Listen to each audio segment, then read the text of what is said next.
अस्सलामुअलैकुम वरहमतुल्लाहि वबरकातुहू। मोहतरम तुलबाए किराम, उम्मीद है आप सब खैरियत से होंगे।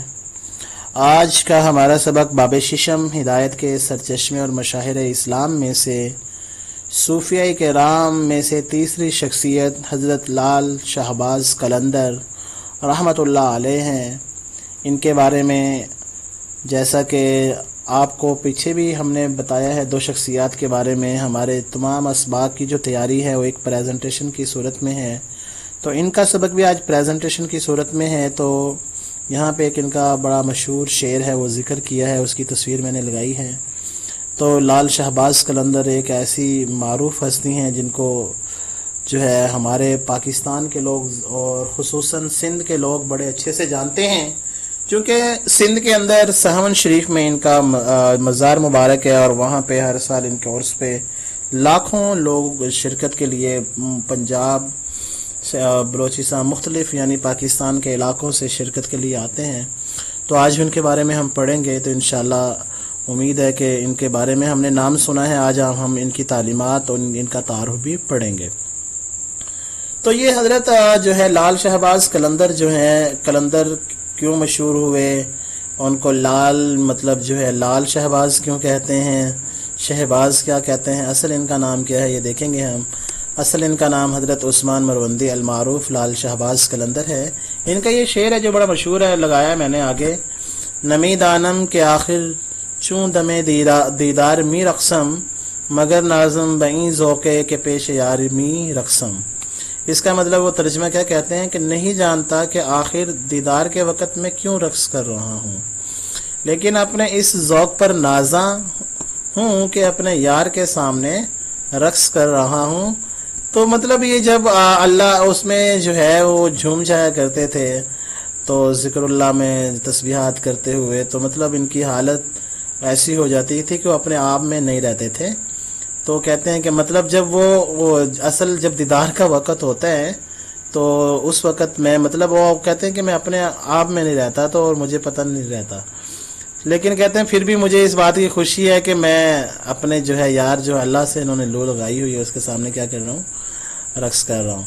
तो ये इनका जो है मैंने तस्वीर लगाई है यहाँ पे, और आगे ये इनका मज़ार मुबारक है। तो अब आगे नीचे हम इनका तारुफ वगैरह पढ़ेंगे, तारुफ इनका क्या है, कौन है, क्या शख्सियत हैं ये। तो यही हमारे यानी प्रेजेंटेशन का उसमें इंशाल्लाह तर्ज होगा, इसी को आपने तैयार करना है और पेपर इसके मुताबिक करना है। तो तारुफ में हज़रत लाल शहबाज कलंदर, जिनका असल नाम सैयद उस्मान मरवंदी था, आपके वालिद का नाम सैयद इब्राहिम कबीरुद्दीन और वालदा का नाम माजिदा कबीरुद्दीन था। सिंध में मदफून एक मशहूर सूफ़ी बुज़ुर्ग हैं, यानी ये सिंध के अंदर इनको दफन किया गया है। इनका मज़ार सहवन शरीफ में है, ठीक है। ये सिंध के अंदर सहवन जगह है, वहाँ पे इनका मज़ार है। तो ये पैदाइश इनकी अब है। हज़रत लाल शहबाज कलंदर की विलादत 538 हिजरी मुताबिक 1143 मरवन या म्योन मौजूदा यानी आज़रबाईजान या अफ़गानिस्तान, यानी इस दौर में जो मज़ूर आज़रबाईजान है, इस इलाके का यानी ख़ास पता नहीं है। उन्होंने इशारतन बताया कि इस इलाके को आज़रबाईजान या अफ़गानिस्तान गालबन बोलते हैं, कि जहाँ पे मरवंदी जो है ये पैदा हुए हैं।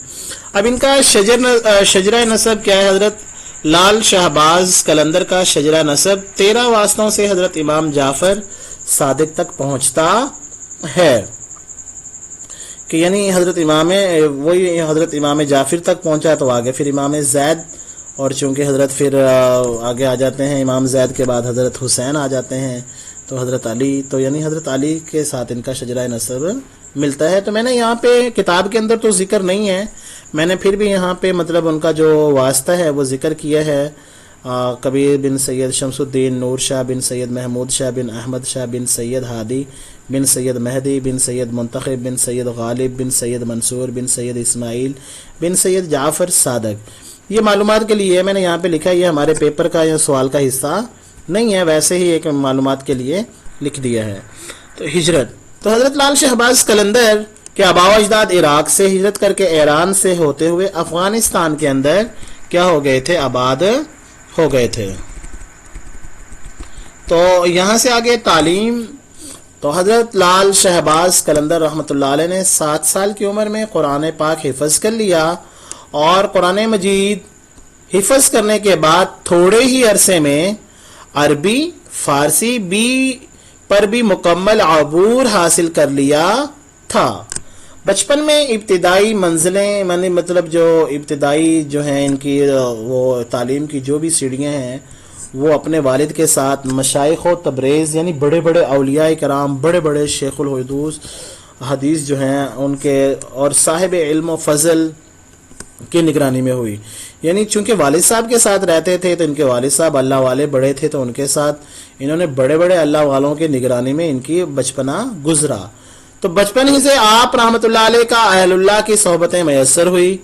آپ سیر و سیاحت کرتے بو علی قلندر کی خدمت میں پہنچے اور ان کی ہدایت پر سندھ میں قیام فرمایا. یہ بڑے ان کے جو مرشد ہیں ان کی خدمت میں پہنچے اور ان کے کہنے پر چونکہ یہاں پر انہوں نے بھیج دیا تھا پھر وہاں پر یہ آئے قیام فرمایا. اور قیام فرمانے کے بعد ان کی دینی تعلیمات کیا ہیں اور ان کی خدمات کیا ہیں وہ انہوں نے بتایا کہ یہاں سندھ میں آ کر انہوں نے کیا کیا. وہ کہتے ہیں حضرت لال شہباز قلندر رحمۃ اللہ علیہ نے بندگان خدا کو سیدھی راہ دکھائی.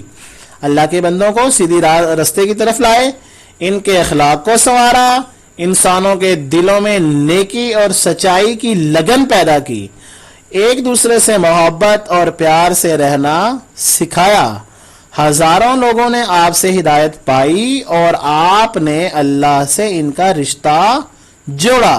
دیکھیے حضرت لال شہباز قلندر ان کی تعلیمات کیا تھی, انہوں نے لوگوں کو کس راستے پر لگایا اور آج لوگ ان کے مزار مبارک پر جا کر کیا مطلب جو ہے وہ کرتے ہیں. تو ہمیں اگر ہم صحیح معنوں میں ان اولیاء کرام ان بڑے بڑے اللہ کے جو ولی گزرے ہیں اولیاء کرام صوفیاء کرام جو بھی گزرے ہیں ان کی اگر ہم حقیقی معنوں میں تعلیمات کو پڑھ لیں تو ان کا سیدھا کنیکشن جو ہے اللہ اور اللہ کے رسول کی تعلیمات سے ذرا بھی ہٹ کے نہیں ہے. لیکن آج ان کے مزار مبارک پر ان کے جو ہے آرام گاہیں وہاں پہ کیا مطلب جو ہے لوگوں نے آ کے ایک نئے مطلب کام کرنے شروع کرتی ہیں اور ان کی تعلیمات کو بس نام سنا ہے اور لکیر کے فقیر چونکہ ہم تو ہیں ہی ہیں تو بس ان کی تعلیمات کو چھوڑ کر ہم فضولیات کے اندر جو ہے لگ گئے ہیں. تو ہمیں چاہیے کہ ان اللہ کے اولیاء کرام کی تعلیمات کو اچھے سے پڑھنا چاہیے. پڑھنے کے بعد اس کے مطابق عمل کرنا چاہیے اور اس کے مطابق زندگی گزارنی چاہیے. تو ان کی آگے وفات ہے. وفات حضرت لال شہباز قلندر رحمۃ اللہ علیہ کا وصال 21 شعبان 673 ہجری میں ہوا.